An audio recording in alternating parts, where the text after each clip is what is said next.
Hello and welcome back. I'm Natalie MacDonald and you're joining me for today's Sydney Direct on Dukascopy TV, where we take a look at some of the headlines impacting Australian financial markets. Now, the RBA have warned the rapid pace at which the Australian asset management industry is growing and concerns over decline in market conditions and what that could mean for this sector. Well, I spoke to Andrew Bragg, Head of Policy at the Financial Services Council, to find out a little bit more.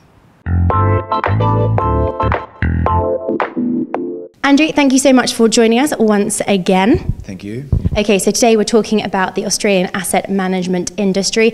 Efficient or overpriced? Walk us through the debate that currently seems to be going on around this sector. Well, it's one of the most efficient funds management industries in the globe, and that's because there's an enormous amount of competition. So we have 400 asset managers in this country, and we have 200 large super funds. So there's an enormous amount of competitive tension in that marketplace. So what we've found is that on average, the fees here for property and equity funds in particular are some of the cheapest in the world. So the average $100 million mandate in this country is cheaper on a pound for pound basis than you'll find in the US. The RBA, along with sort of several other watchdogs internationally, have warned really of the rapid growth within this sector. Is this a concern, or is it more an example really of the potential that still exists within this industry? Well, the financial sector in Australia is around 10% of GDP, so it's not as sizable as, for example, the market in the UK, where you're looking at, I think, at 30% of GDP. So I wouldn't say that it's one of the biggest in the world on a pound for pound basis.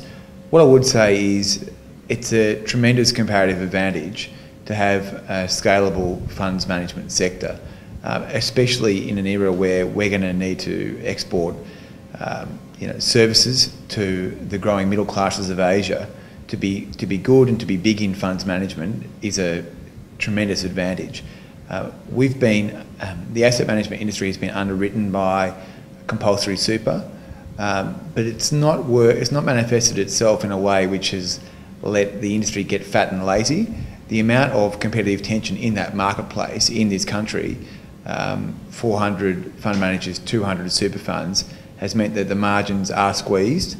The industry is efficient. It's very competitive. Is there not the argument that with this rapid growth we could see a more organic almost decline in those fees as companies are going to be forced to become even more competitive?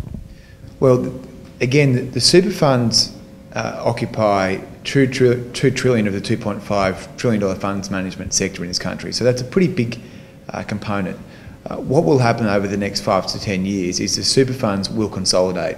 So of those 200 large super funds, we would expect to see those numbers halve over the next 10 years.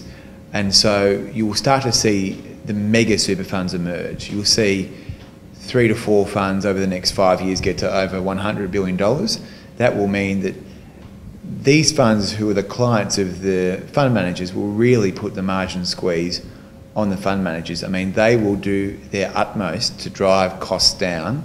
So you'll see the growing funds really exert pressure on the fund managers, which is ultimately a very good thing for the members of the super funds. So how does the FSC see this sector then moving forwards, really? The RBA's concern isn't primarily the growth, it's more if we see a decline in market conditions and whether the industry will be strong enough really to weather that through. Where do you see it heading sort of in the future? Well, the RBA shouldn't be concerned about any impact on the market because asset managers as institutions are often the best kind of shareholders because they've got the scale to really hold their investee companies to account. That makes them active, engaged shareholders who are focused on the long-term profitability and viability of these companies. So, for example, the FSC, as a member-based organisation representing fund managers, has had a long association with raising corporate governance standards. So we were there in the early part of the century when the Corporate Governance Council was established, and Australia now has a framework for corporate governance where you see companies reporting on an if not why not basis on a whole range of activities, now including sustainability reporting. So we've moved ahead there. It's been the pressure of the asset managers which has improved the information in the capital markets, and I now see that one of Shinzo Abe's reforms in Japan is to see a stewardship code put in place for Japanese fund managers and the companies, and they're starting to now break down some of the problems they've had in their markets, which can only be achieved by pressure from engaged shareholders. So we would say that the asset managers, in summary, have been a very positive influence on Australia's capital markets. Andrew, thank you so much for your time today. Always a pleasure. Thank you. Well, we'll certainly be keeping our eye on this story and exactly what it could mean for you, the investor. That's all from me for now. I'll be back shortly with plenty more exclusive interviews for you right here from Sydney, Australia. For now, though, it's goodbye.